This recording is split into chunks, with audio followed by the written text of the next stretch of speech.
շատ հստակ ասել եմ, թե որ ձևաչափի դեպքում, եթե առաջադրում լինի եւ ինձ առաջադրեմ, ոնց որ նախկինում է եղել, այդ ժամանակ բնականաբար ես իմ կարծիքը կհնչեցնեմ։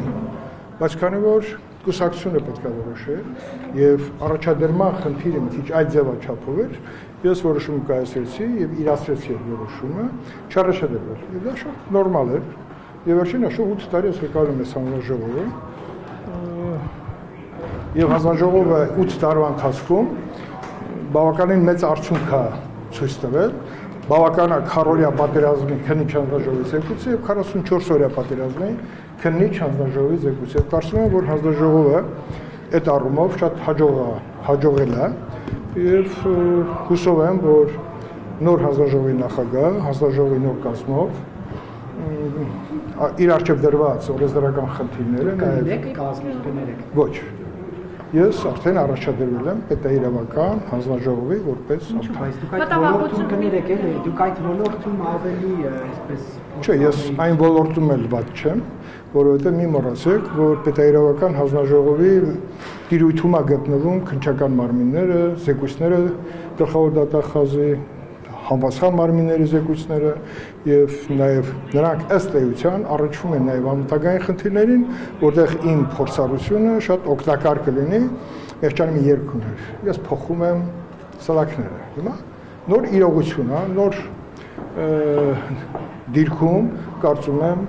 նոր խոսք պետք է բերել, որը էլի առնչվելու է մեր երկրի անդամությամբ։ Պարոն Քոչարյան, այսինքն նպատակը որ դուք միշտ իրավապահ մարմիններին քննադատել եք, որ ճիշտ չեն աշխատել, ճիշտ ուղղությամբ չեն աշխատել։ Դու սխալ արտահայտվեցիր։ Իրավապահ մարմինները ես ժամանակին ղեկավարել եմ։ Այո։ Հետագայում նաև իրենց հետ համագործակցության արդյունքում վերջին տարին մենք ցույց ենք տվել բավականին բարձր արդյունքներ թե օրենսդրական դաշտում, թե նրանց վերահսկողական ֆունկցիաների, մեր վերահսկողական ֆունկցիաները էֆեկտիվ իրացնելու տեսանկյունից։ Պարոն Քոչարյան, այսինքն դուք Բայց դա բոլորը տեսել եք, ինչ որ հարցեր կան, ձեր ամբիոնից պարոն Քոչարյան, բազմաթիվ անգամ ասել եք, ինչու գործ այս ընթացքով չի գնում, ինչու այսպես Տիկին Մանուկյան, բազմաթիվ դուք պետք է մի վարքյան բոլոր գործերում Դա դատախազի տարեկան զեկույցի ընթացքում բարբերաբար ասել եմ եւ իմ ասածը ըստ էության, եթե նկատել եք, նաեւ ունեցել է հետևանք։ Մի մոռացեք, որ վերաբացվեց Արծրուն Մարգարյանի սպանության գործը, Խորխորնու սպանության գործը։ Դրանք նախկինում փորձ էր արվում ոչ միայն համապատասխան մարմինների կողմից անտեսեն դրանց բացահայտումը, որտեղ այնտեղ շագրգիռ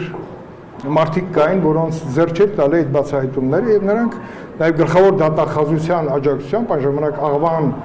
գառնիկի թեթև ձեռքով այդ գործերը փորձ էին անում, կարային լրիվ այլ մարդկանց վրա կամ այլ ուղղություն տային դրանց։ Բնականաբար նաեւ հոկտեմբերի 27-ին ես գտնում եմ, որ ունի հնարավորություն բացահայտման լիարժեք եւ այդ հնարավորությունը մենք պետքա իրացնենք, որտեղ վկաներ կան, որոնց վկայությունները շատ կօգնեն այդ բացահայտմանը։ Օրինակ, Ալիկ Հարությունյան, Ալեքսանդր Հարությունյան, ճիշտ ես ասում, 7 տարի դա այդ առումով, բացահայտման առումով, երբ որ թարմ հետքով չես կարողանում գնաս, որտեղ նախկինում այդ հետքերը փորձել են շեղեն։ Նույն հոկտեմբերի 27-ի գործով։ Ուր է Ուզունյանը։ Դատաքննությամբ չկա Ուզունյանը։ Ուզունյանը չկա։ Ուզունյանը լքեց պարոն Քոչարյան երկիր։ Ազգային անվտանգության ծառայության ով էր ղեկավարը։ Դրանք հարցեր են, որ նախաքննական մարմինը դեռ ունի հնարավորություն, որպեսզի 2000 թվականից հետո եղել։ Ուզում ասեմ, առանց քաղաքական աջակցության, քաղաքական իշխանության աջակցության նման գործերը հնարավոր չի այսպես շարժել իրենց ուզած կեղծ ուղղություններով։ Այդ առումով ես կարծում եմ, որ նաև իմ հանրային ելույթներում ես հաջողել եմ համապատասխան մարմիններին անընդհատ հիշեցնեմ, որ այդ գործերի չբացահայտումը դա բերում է անվստահության նույն մեր համապատասխան մարմինների նկատմամբ, իսկ անվստահությունը ամենամեծ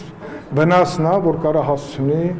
մեր երկրի անվտանգությանը։ Քոչարյան, պաշտպանության հանձնաժողովում չընդգրկվելու պատճառները այն որ չէիք ուզում մի հանձնաժողովում լինենք, որը Վիլեն Գաբրիելյան։ Ոչ, Վիլեն Գաբրիելյանը կապ չունի։ Երբ որ ես այդ հանձնաժողովի ղեկավար եմ 8 տարի, ամենամեծ խնդիրը, որ 8 տարի հետո գուցե արժի, որպեսզի հետո դուք ինձ շատ եք ընկերացրել։ Պետք է նորը գա, որպեսզի դուք փորձ անեք ինձ չմոռանաք։ Լավ թե վատ դա կարևոր չի։ Եվ վերջին հաշվով համատության մեջ է երևում աշխատանքի որակը բարձրացել է չէ։ Զեկույց ամենակարևոր զեկույցը, որը Պաշտպանության հանձնաժողովը այդքան քննեց, բազմաթիվ աշխատանքներ իրականացրեց, այո։ Եվ ըստ էության արխիվ ուղարկեց։ Ոչ, այդպես չի։ Դուք էլի սխալվում եք, Տիկին Մանուկյան, ես ուզում եմ ավելի հետ գնամ։ Դուք չեք մոռացել, որ մարտի 1-ի փաստավակ խմբի փաստացի ղեկավարը ես եմ եղել։ Եվ իմ ստորագրությամբ 5 զեկույց կա։ Միեդի որոշման հիմքում դրված է փաստավակ խմբի զեկույցները, որով հիմա Ռոբերտ Քոչյանը դատային դաշտում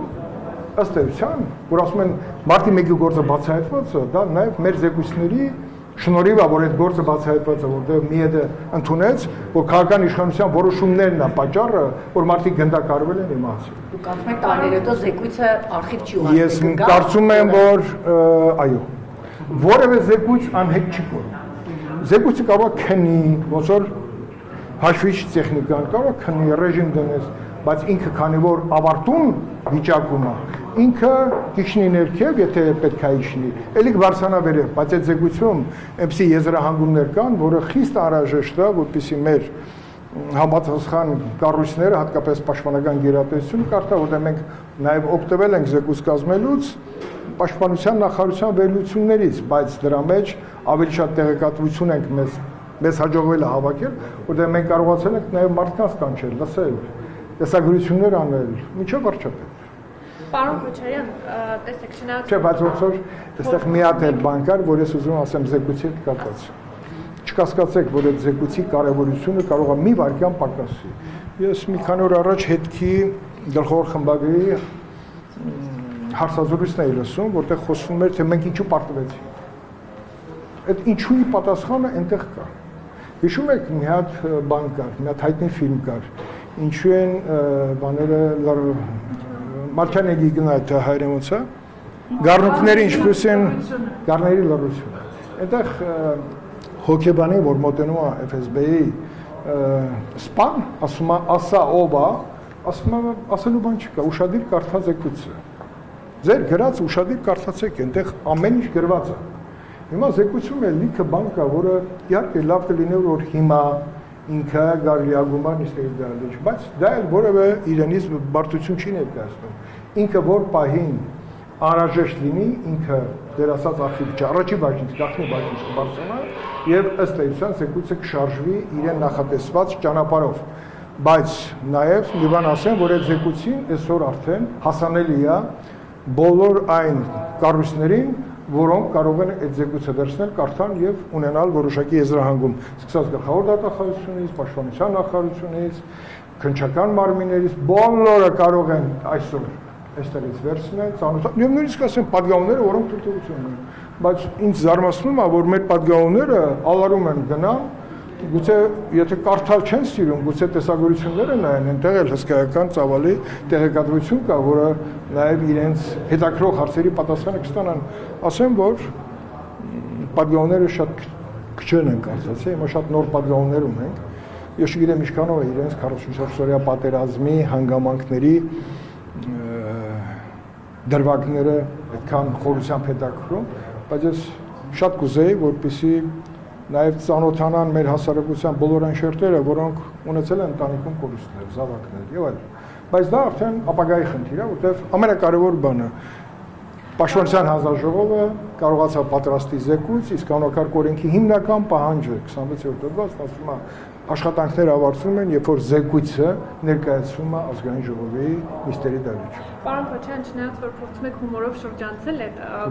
ես հումոր ասեցի։ Եվ անվտանգության հարցերով հանձնաժողովն չառաջադրվելու։ Չէ, հումոր չէ, շատ լուրջ եմ ասում։ Չէ, դե նշում եք հիմա մենք էլ ենք շատ ադապտացվել, հիմա պետք է նորը գա, բայց այդուհանդերձ կարող մտավախություն կար, որ այդուհանդերձ ձեզ չեն ընտրելու եւ օրինակ ձեզ Չէ, ես ձեզ պարզ ասել եմ նախորդ կեպազոյություն։ Այստեղ ընտրվել չընտրվելու հարցը չկար։ Ես ասեցի, որն է իմ համար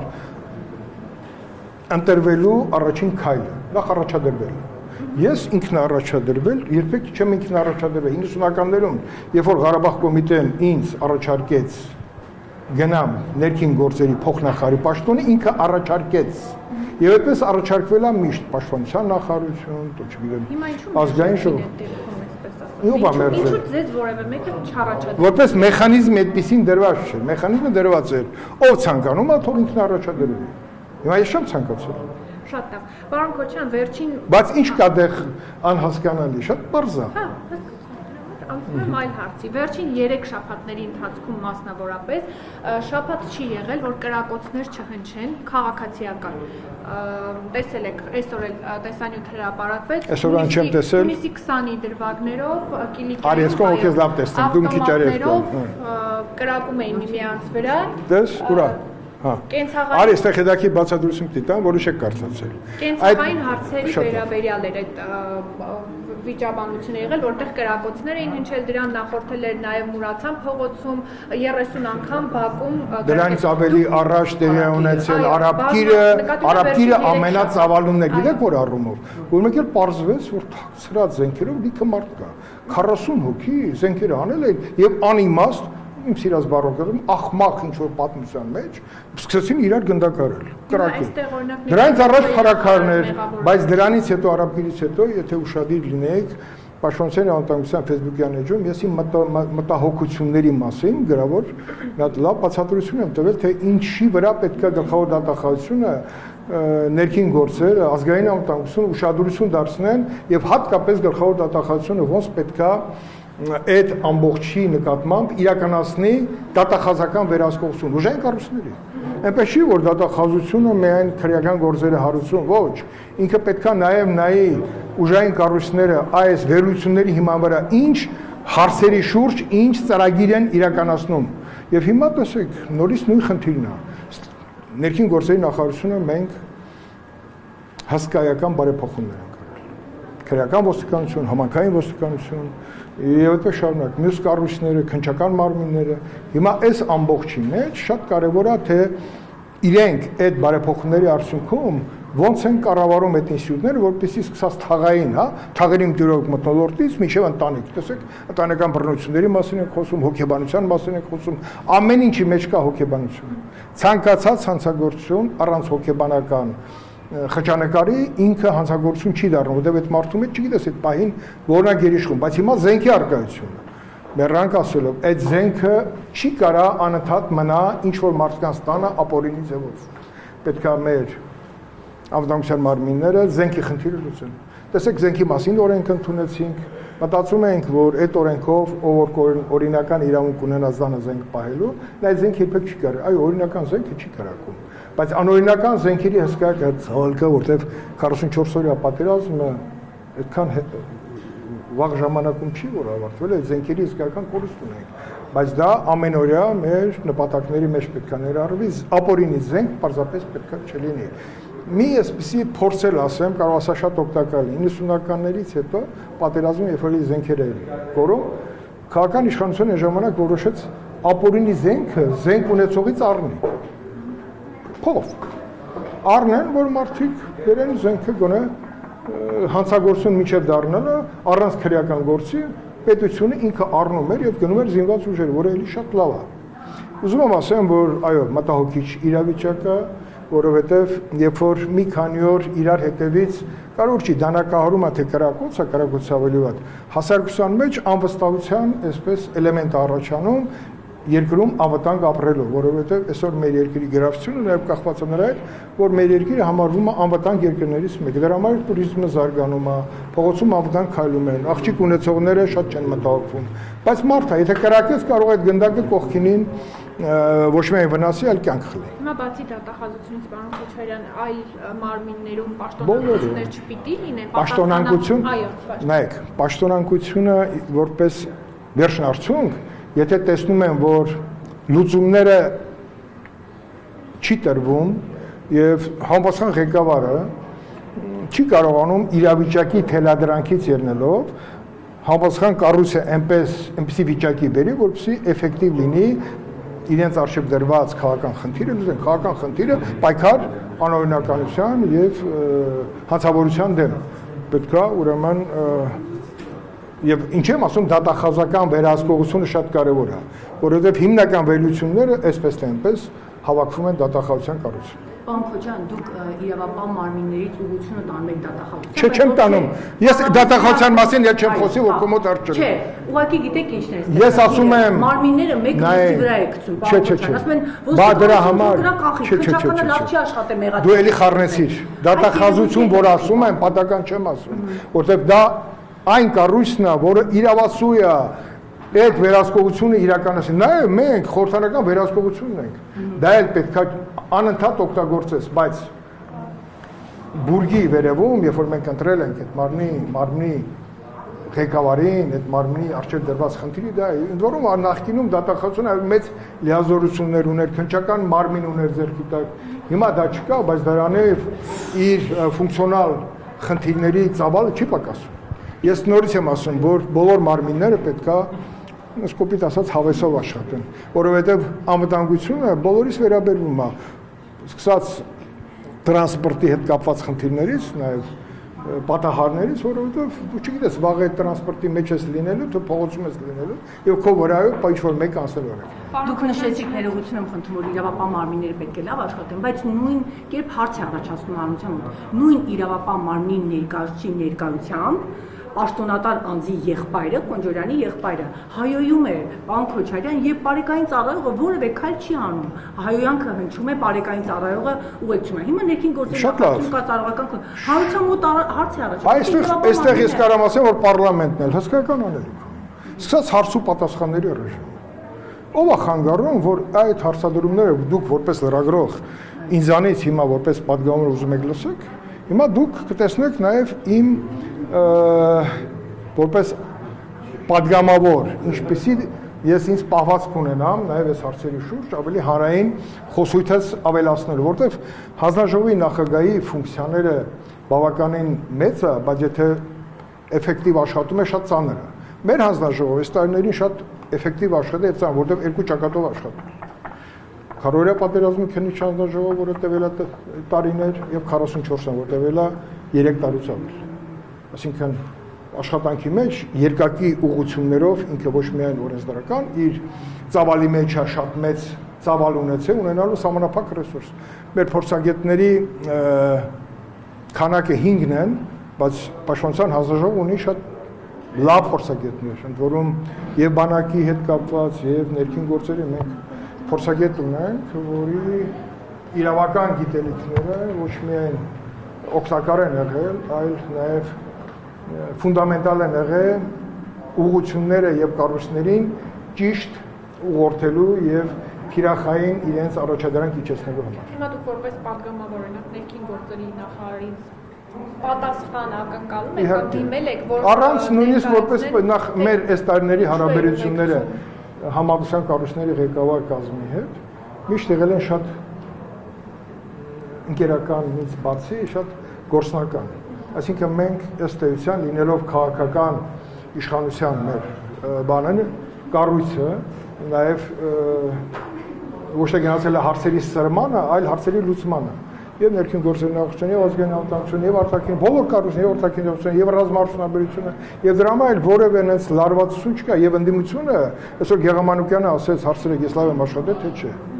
Ասեց հանձնաժողովի նախկին նախագահ, ես կարող եմ վստահաբար ասել, որ նաև ընդդիմությունը մեր հանձնաժողովում աշխատել է, որտեղ դա վերաբերվում է երկրի անվտանգությանը։ Եվ կարող եմ վստահաբար ասել։ Բակով նկատի ունեինք Ավետ Կոնջորյանի բարեկային ծառայողը։ Լսեք, դուք հիմա եթե Կոնջորյանի եղբայրը չնե, դուք այս հարցը չեք տա։ Բայց դա պետքա լիներ, դա պետքա լինի ցանկացած դեպքում։ Բա բարեկային կառույցը մենք ստեղծել ենք որպես նոր ստեղծված ստերիլ կառույց, որը տարբերվելու է։ Դա շատ վատ օրենք ծառայական քննությունը պետք է ճուշանար։ Պետք է ծառայական քննությունը պատահի ձեր բոլոր հարցերի պատասխանը։ Ընդ որում, եթե չի տալիս հարցերի պատասխան, նշանակում է մենք խնդիր ունենք կառավարման ոլորտում։ Պարոն Քոչարյան, չնայած Նիկոլ Դուք Փաշինյանը որ զինված ուժերում Դու հիմա ֆակտորում ես 24-ն։ Սա ֆակտորը չի։ Այնպես աղջիկը ինքան նման է քեզ ֆակտորի։ Արգին։ Ոնց որ քույրեր լինեն, լսեք։ Մենք շատ ուրախ ենք դրա կապակցությամբ։ Զինված ուժերում ոչ մարտական պայմաններում սպանությունների վերաբերյալ Նիկոլ Փաշինյանը նշում է, որ դա սոցիալ-հոգեբանական է։ Փաշինյանի հնչեցրած բոլոր բաները դրդապատճառները իմ համար ընդունելի են։ Սկսած քնելուց այսպես քնելուց բացի դա ասում են քֆուր ադրված քնելու մասին։ Դա վերում է, այսինքն որ ասում եմ, այդ բոլորը հոգեբանական խնդիրներ են։ Հիմա ես ուզում եմ հասկանալ շատ լավ հասկացանք սոցիալ հոգեբանական են։ Ինչ է անում կամ ինչ պետք է անի պատկան գերատեսչությունը այդ հարցին լուծում տալ կամ դուք տեսնում եք քայլեր դրվագ ասեմ, եթե որովհետև 7-8 դեպք ներողություն 7 ամսվա ընթացքում հիմա ես ասեմ, վերջին հաշվով եթե չեք մոռացել, մենք սերժանտական համակարգ ենք ներդրել, որի արդյունքը կստանանք երևի 3 տարի հետո, երբ որ համակարգը կսկսի գործել, որտեղ սերժանտ իր տեղում կլինի եւ այդ հարաբերությունները կլինի ուղիղ իր նշանառության տակ։ Հիմա այդ համակարգը դրել ենք, օրենսդրական խնդիրները լուծել ենք, արդեն բուրգը կառուցվում է, բայց դա ամբողջապես լցնելու համար շատ ժամանակ է պետք։ Ու կարծում եմ, որ ծառայության որակի բարձրացումը շատ կարևոր է։ Ծառայության ընթացքում պետքա հնարավորինս հոգնածությունը չդառնա քնելու արդյունք, քնելու արդյունքը չդառնա հարաբերությունների այնպիսի վիճակի արդյունք, որի արդյունքում մարդը որոշում է ինքնասպանել։ Սա մի դրվագն եմ ասում, այնտեղ կա ուրիշ ուրեմն պատճառներ, սկսած խաղադրույքներ կատարելուց, դրանք ամբողջը կան, բայց եթե նկատել եք, դրանք էապես պակասած են բանակում, որովհետև առայժմ ուժային միջամտության շնորհիվ է, բայց ուժայինից բացի շատ կարևոր է նաև հանրային վերահսկողությունից սկսած ընտանիքից մինչև զինված ուժեր այդ միասնական փոխըմբռնումը շատ կարևոր է ընտանիք զինված ուժեր։ Պարոն Քոչյան, բայց այնտեղ շեմը իջեցրել են հիմնականում 7-ը այդ սահմանափակումներով զինվորներն են հիմնականում գնում այդ քանի վերջի այս 3 դեպքը հատկապես մասնագիտական առումով ժողովուրդը վերջերս չասեմ ում հետ, արդեն ոչ պաշտպանության հանձնաժողովի նախագահ, ես Պարսաշյան շատ զինվորականների հետ այդ հարցը խոսել ենք զորակոչի հետ կապված, այո, ես կիսում եմ ձեր մտահոգությունը եւ կարծում եմ, որ այդ մասին նոր հանձնաժողովի նախագահը եւ հանձնաժողովի նոր կազմը հներից կարծում եմ կմնա Արմենը Խաչատրյան եւ Կավալյան Ասասունի Միքայելյան եւ էլի նոր կազմով կլինի Գեղամ Մանուկյան ենթադրում եմ ընդդիմությունից կլինի այնտեղ, որը շատ լավ կաշխատի իշխանության հետ այս հարցերում կլինեն խնդիրներ, որից ինքս կգնամ կմասնակցեմ իհարկե ես վերջին հաշվով կան բաներ, որ իմ ներկայությունը կարող է օգտակար լինի, բայց ես կարծում եմ, որ երբ որ ես որոշում կայացրել եմ տեղափոխվել այլ հանձնաժողով, երկար եմ մտածել եւ ճիշտ որոշում եմ կայացրել։ Շնորհակալություն, բոլոր դեպքերում դուք պաշտպանության հանձնաժողովի նախագահն եք եղել։ Հիմա այսօր այլևս այն առանցքային դեմքերից չեք։ Ով ասեց։ Շաքային պատգամավոր։ Ոչ, առանցքային դեմքը պաշտոնով չի, ապրած կյանքով է։ Հիմա ես, որ ասենք թե պաշտոն չեմ ունեցել, պաշտոնի կորուստը ուշադիր լսի։ Ես քանի անգամ եմ հրաժարական տվել նախկին իշխանությունների ժամանակ, նախկին ասելով Ռոբերտ Քոչյանը չի։ Ղարաբաղ կոմիտեի իշխանության ժամանակ մի քանի անգամ։ Եվ քանի անգամ են ինձ նորից հետ վերադարձել։ Նույնքան անգամ։ Հիմա պաշտոնին եթե կարճես, դու կդառնաս այդ պաշտոնի գերին։ Սա ձայնագրվում է։ Այո, այո։ Հա, պաշտոնի գերին, ով որ դարձավ պաշտոնի գերի, շուտ թե ուշ նա փորձանք է։ Դրա համար որ ասում են, ինչ որ ժամանակա շրջան, փուլ, պետքա քաշվես մի կողմ, կողքից նայես, դու ոնց ես պաշտոնավարել եւ քեզ ոնց են գնահատում։ Տեսեք, իմ հետ կապված բազմաթիվ sense սուր անկյուններ կան, սկսած իմ ժամանակ ինչ որ բաներ, հա, ինֆորմացիաներ, որ sense տարածվում էր, հետո այդ ինֆորմացիաները ծեփում էին պատին, անհետանում են, բայց ես ինձ ճանաչում են ոչ թե պաշտոնով, այլ իմ ապրած կյանքով։ Եվ վերջին հաշվով պաշտոնը չի մարդուն գեղեցկացնում, այլ մարդը կարող է գեղեցկացնել պաշտոնը։ Եվ հուսով եմ, որ անկախ ամեն ինչից, եթե ես կշիռ եմ ձեռք բերել քաղաքական, դա նաև իմ ապրած կյանքով է, իմ մտերիմների, իմ ընտանիքի, նաև իմ եւ իմ թիմակիցների նվիրվածության բանով պայմանավորված, որտեղ մենք այս ճանապարհը անցել ենք բոլոր դժվարություններով։ 90-ականից սկսած վերջին հաշվով մենք 90-ականին 103 սենյակից ենք սկսել մեր երկրի անվտանգային խնդիրները, որտեղ Վազգեն Սարգսյանն է նստում, եւ այդպես հետո ծավալվելը, հետո հաղթանակներ, անհաջողություններ, բայց այսօր մի խնդիր ունենք՝ մեր երկիրը պահել անվտանգ պահելու համար պետքա նաև պաշտոնյան գիտակցի, որ ինքը անփոխարինելի չի, եւ եթե ինքը չի կարողանում իր տեղում որոշակի լուծումներ գտնի, ուրեմն պետք է գտնեն այն մարդուն, որը ավելի ճկուն է մտածում, ավելի թարմ է մտածում,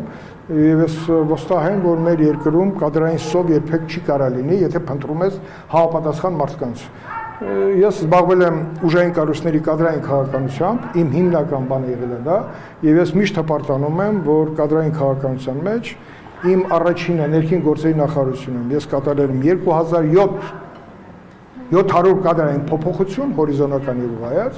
պաշտպանական գերատեսչությունը 0-ից գնացել ենք, հավաքել ենք պրոֆեսիոնալների, ֆիդայիների եւ կառույցը կառուցելուց հետո կարողացել ենք MC կադրային քաղաքականություն անենք, որը անշեղորեն անդադ բանակի հզորությունը մեծացրել է, սպառազինությունը երբ որ հայտնվում է համապատասխան կառույցում, դա նաև հաջողում է եւ առաջին պատերազմի հաջողությունները պայմանավորված են առաջինի կադրային քաղաքականության արդյունքում։ Եթե հին տղերքից հարցնենք, ասենք Բազգենը զբաղվում էր ավելի շատ այդ կռվող տղերքի ֆիդայիներ, այսօր շատ պրոֆեսիոնալներին Հայաստան բերելով, սկսած գեներալիտետից մինչև լեյտենանտ, սովետական բանակից հիմնականում։ Եվ դրանց համատեղ այսպես ներդաշնակումը բերել է շատ լուրջ հաջողություններ եւ հիմա էլ բանակը, որպեսզի ավելի ամուր լինի, ոչ միայն բանակ, բոլոր ուժային կառույցները ամեն ինչի հիմքում դրված է ճիշտ կադրային քաղաքականություն պետք է լինի։ Պետք է մարդը, երբ որ ընդունվում է ծառայության, դա պետք է հեռանկարում տեսնի ինքը ծառայության ինչպիսի չափորոշիչների շնորհիվ պետք է բարձրանա եւ ինքը տնօրինի արդեն այն որոշումները, որը ինքը կուզենար, որպեսզի արդյունք տա։